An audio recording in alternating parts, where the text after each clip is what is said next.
Hi everyone, I hope you're having a great weekend. As promised, I wanted to go over some of the expectations for your exploration assignments this quarter.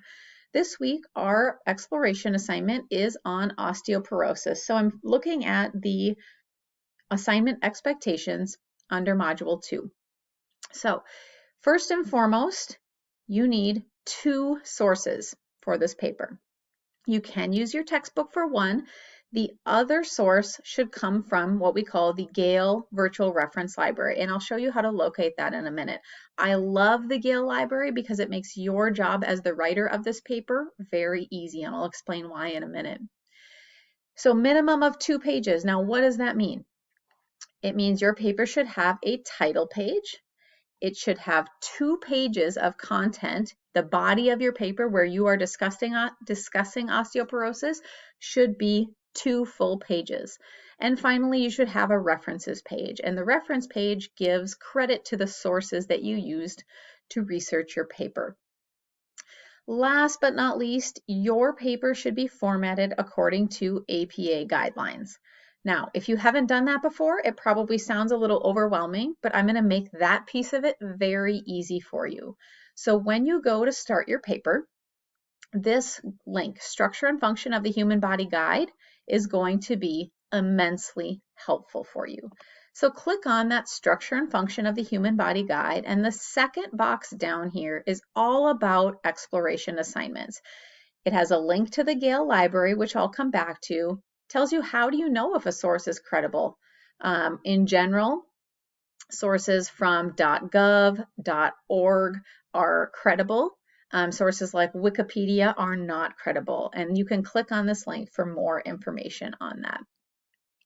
This is my favorite link in all of Structure and Function. It's called an APA template. Now, the APA template, if you click on that link, it is going to download a Microsoft Word template that looks like this. Now, this Word document is pre-formatted to meet APA guidelines.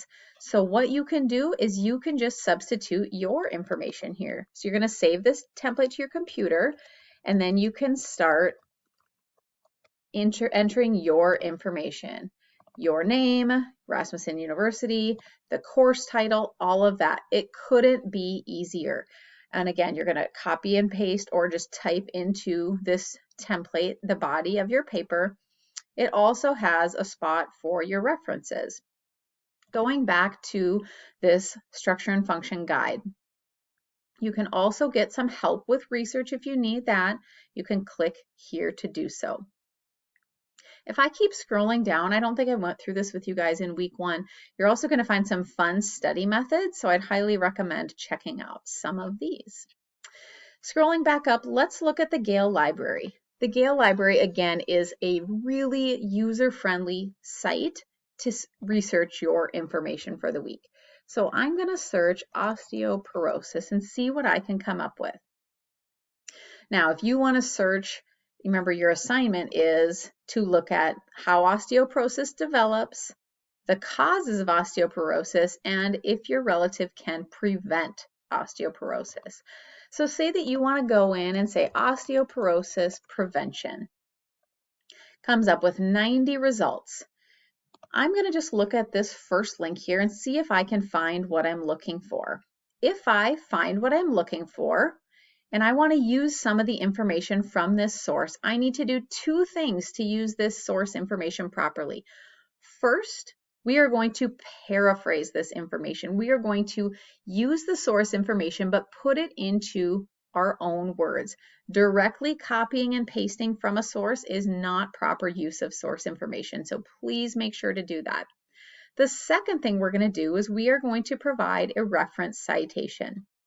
Now, look here in this top banner menu, and you see this link called Cite. When I click Cite and then click APA 7th edition, what you see here is a pre-formatted reference citation that meets APA guidelines. So I'm going to select it, copy it, and guess what I can do now? I can go in, delete that other citation, and there is my reference citation. exactly formatted to APA guidelines. And if you have questions on that, please let me know.